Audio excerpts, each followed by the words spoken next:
सुनेंगे और उनको सुनने का सौभाग्य प्राप्त होगा। साथियों, मैं भी आपसे कुछ कहना चाहता हूं कि वास्तविकता ये है कि बातें बनाना और देश चलाना दो अलग अलग बातें होती हैं। वास्तव में बातें बनाने वाला देश नहीं चला सकता। प्रधान सेवक ने सबसे पहले सत्ता में आते ही हमसे 60 महीने मांगे, मगर सच तो ये है कि मांगी हुई चीज की कोई कदर नहीं होती। इसलिए उन्होंने ये मांगे हुए 60 महीने बर्बाद कर दिए। फिर कहा कि चौकीदार बना दीजिए, तो चौकीदारी भी उन्होंने ठीक से नहीं की। कहा कि राफेल के दस्तावेज चोरी हो गए। पूरे 5 साल मन की बात की और अब भी मन की बात कर रहे हैं। अपने मन की भी और अपने चहेतों के भी मन की बात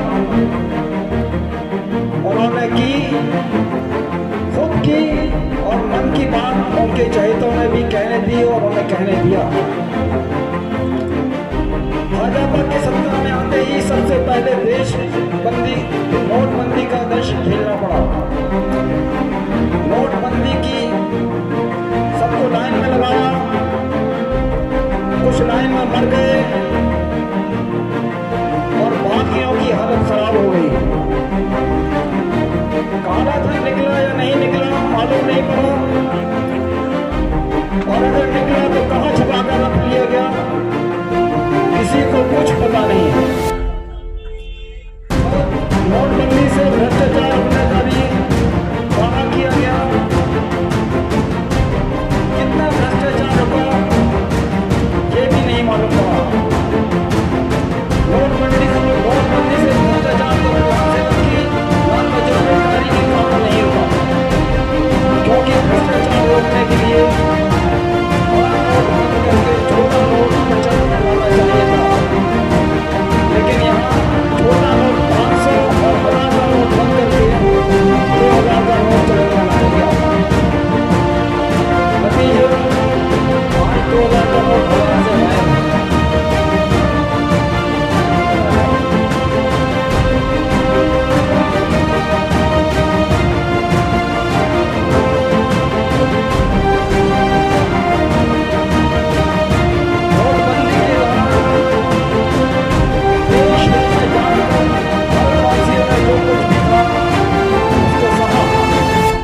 लेकिन भूटान, नेपाल और बांग्लादेश, श्रीलंका और मालदीव से रिश्ते खराब हुए वो अलग।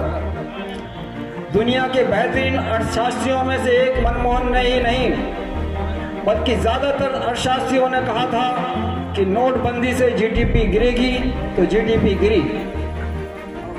नोटबंदी नुकसान का सौदा रहा।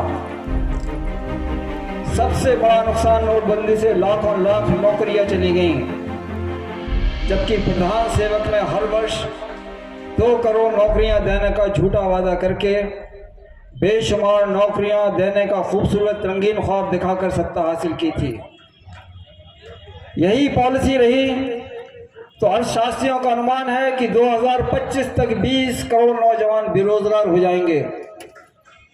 तब देश की हालत और भयावह और बदतर हो जाएगी। हर तरफ लूट और डकैतियां होंगी। नोटबंदी के बाद से अर्थव्यवस्था पूरी तरह से पटरी से उतर गई और स्थिति यह है कि आरबीआई के पास रखे रिजर्व पैसे को निकालकर जनता के हाथ में कटोरा थमाने का कुचक्र रचा गया। नोटबंदी पर चर्चा घंटों तक की जा सकती है, क्योंकि ये इतनी जल्दी से उठाया गया कदम था कि जिसे अचानक लागू कर देने से बड़े बड़े अर्थशास्त्री नहीं समझ पाए कि ये अचानक प्रधान सेवक ने क्या कर दिया।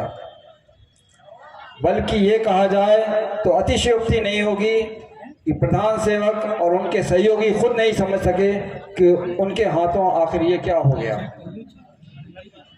नोटबंदी करने की सफाई ये भी दी गई कि नकली करेंसी को रोकने के लिए नोटबंदी लागू की गई है।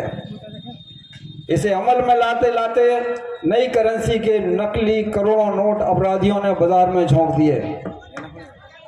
पहले हालात सुधरने के लिए 15 दिन मांगे, फिर 50 दिन मांगे, जब हालात आज भी सुधर नहीं रहे।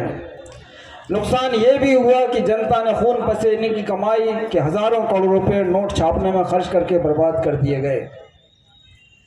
नोटबंदी खुद भ्रष्टाचार की नींव पर रखा गया, क्योंकि नोटबंदी होते ही लीकेज का आरोप लगाया गया था और जांच की मांग की गई थी।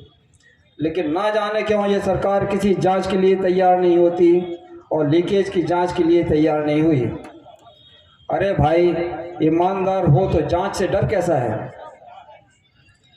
नोटबंदी से आतंकवाद कितना रुका पता नहीं चला। रुका होता तो पुलवामा नहीं होता। नोटबंदी के दूसरे ही दिन दो काम हुए। एक पीटीएम का एडवर्टाइजमेंट आ गया, जैसे उन्हें पता था कि नोटबंदी होने वाली है। लगता है पेटीएम को नोटबंदी लागू होने का सही समय पहले से ही मालूम था। दूसरा, कश्मीर के आतंकवादी से 2000 के नोट पाए गए। भाजपा के शासनकाल में बहुत कुछ वो हुआ जो पहले नहीं हुआ था। बिना किसी तैयारी, बिना किसी रूपरेखा के तैयार किए सनकी की तरह नोटबंदी करके देश की प्रगति को बरसों पीछे ढकेल दिया। सरकार बदलते ही इस बात की पहली सीबीआई जांच कराई जानी चाहिए कि लीकेज हुआ या नहीं, और अगर लीकेज पाया गया तो दोषियों को सख्त सजा दी जाना चाहिए। किसी को झोला उठाकर जाने नहीं दिया जाना चाहिए। एनडीए सरकार 15 चुनिंदा उद्योगपतियों का 2.5 लाख करोड़ रुपए का बैंक कर्ज माफ कर दिया और दूसरे बड़े पूंजीपतियों ने बैंक के 12.5 लाख करोड़ रुपए का कर्ज डका लिया। लापरवाहों के खिलाफ सख्त कार्रवाई की जाएगी। किसी को झोला उठाकर जाने नहीं दिया जाना चाहिए। ललितपुर तहसील मडावरा के एसडीएम हेमंत कुमार कांडपाल ने सरकारी आवास में गार्ड की राइफल से गोली मारकर आत्महत्या की। 2016 बैच के सिपाही 20 वर्षीय मोनिका रावत ने बाराबंकी में आत्महत्या की। विवेक तिवारी गोमती नगर विस्तार में एप्पल कंपनी में एरिया मैनेजर अपने साथी सना खान को उनके घर छोड़ने जा रहे थे कि रास्ते में उन्हें रोककर प्रशांत चौधरी और संदीप कुमार नामजद 2 सिपाहियों ने गोली मार दी। दोषियों के खिलाफ साफ सुथरी जांच कर दोषियों को बख्शा नहीं जाना चाहिए। मालूम होना चाहिए कि गाजियाबाद कबीरनगर थाने में तैनात दरोगा विजय कुमार ठेनुआ ने अपने सर्विस रिवॉल्वर से खुद को क्यों गोली मार ली। पारीछा तापीय पावर प्लांट की सुरक्षा में लगे सीआईएसएफ के जवान ने किन तनावों के कारण अपनी पत्नी और 2 मासूम बच्चों को पहले हत्या की और फिर 10 दिन बाद स्वयं फांसी लगा ली। ऐसे गंभीर अपराधों की वजह ढूंढी जाना चाहिए और दोषियों को सजा दी जाएगी। किसी को झोला उठाकर जाने नहीं दिया जाना चाहिए। इन प्रधान सेवक के काल में रुपए की कीमत डॉलर के मुकाबले 75 रुपए से भी ज़्यादा गिर गई और विकास का राग अलापा गया। भारत हंगर इंडेक्स में 101 के स्टेज पर आ गया। हालात बदतर होते गए। भारत के हालात पाकिस्तान, नेपाल और बांग्लादेश से भी बदतर बताए गए या आके गए। भारतीय संस्कृति को तहस नहस कर दिया। सदियों से हिंदू, मुस्लिम, सिख, ईसाई आपस में सब भाई भाई की सोच को खत्म करके नफरत फैलाकर देश को कमज़ोर किया गया। देश को कमज़ोर करके खुद को देशभक्त साबित किया गया। जिसके जो मुंह में आया बक दिया। किसी को रोका नहीं गया। जिन्होंने अनाप शनाप बका, उन दोषियों को बख्शा नहीं जाना चाहिए। भारत के सारे संस्थानों की आज़ादी पर ग्रहण लगाया गया। न्यायपालिका को इस कदर दबाया गया कि उन्हें ऐतिहासिक प्रेस कॉन्फ्रेंस करने के लिए मजबूर होना पड़ा। सीबीआई चीफ को आधी रात को हटाया गया। उच्चतम न्यायालय के आदेश होने के बाद फिर से पद से हटाया गया। यहाँ तक कि सरकार के एक मंत्री तक को कहना पड़ा कि सीबीआई में पहली बार विचित्र और दुर्भाग्यपूर्ण स्थिति पैदा हुई है। आधी रात को आलोक वर्मा को सभी जिम्मेदारियों से मुक्त करते हुए अवकाश पर भेज दिया गया। यहाँ तक कहा जाने लगा कि सारे संस्थानों को तबाह कर दिया, ईमानदार लोगों को काम करने नहीं दिया गया। इस पर आईबी प्रमुख राजीव जैन ने भी नाराजगी जाहिर की थी। ये बात भी आम चर्चा में रही कि प्रधानमंत्री कभी देश में नहीं रहते, विदेश मंत्री कभी विदेश नहीं जाती, रेल मंत्री खेल पर बयान देते हैं और वित्त मंत्री सुरक्षा पर बयान देते हैं और रक्षा मंत्री घोटालों पर बयान देते हैं। यानी सिर्फ 2 लोग सरकार चला रहे हैं, बाकी कोई सरकार में नहीं है। सरकार ने पूरे 5 साल तक जो वादे किए थे उस पर चर्चा ही नहीं की। कभी मंदिर मस्जिद का मुद्दा गरमाया तो कभी सिर्फ बयानबाजी, जबकि मुद्दे होना चाहिए थे राफेल, आरबीआई, सीबीआई, बैंकिंग संकट, रुपए की गिरती कीमत, गरीब जनता की कमर तोड़ती पेट्रोल, डीजल और गैस की कीमत और बेतहाशा बढ़ती हुई महंगाई होना चाहिए थी।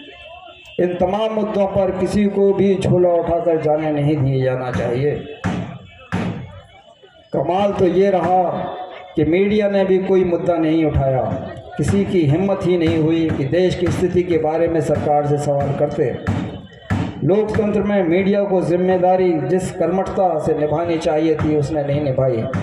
ऐसा लगता रहा कि मीडिया ने खुद स्वेच्छा से या किसी मजबूरी के तहत अपने पैरों में घुंघरू बांध दिए हों। इस दौरान सबसे खराब हालत मीडिया की रही। साथियों, मेरा ये मानना है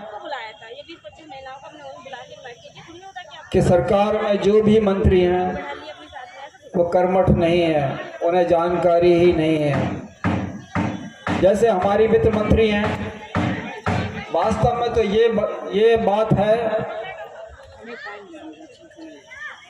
कि वित्त मंत्री को अर्थशास्त्र का आ भी नहीं आता है और उन्हें वित्त मंत्री बना दिया गया। हम यहाँ इस बात की मांग करते हैं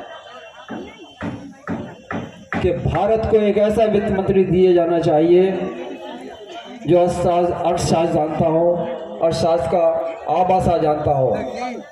इस देश की जो हालत हो रही है वो अज्ञानता की वजह से हो रही है, इसके अलावा और कुछ भी नहीं।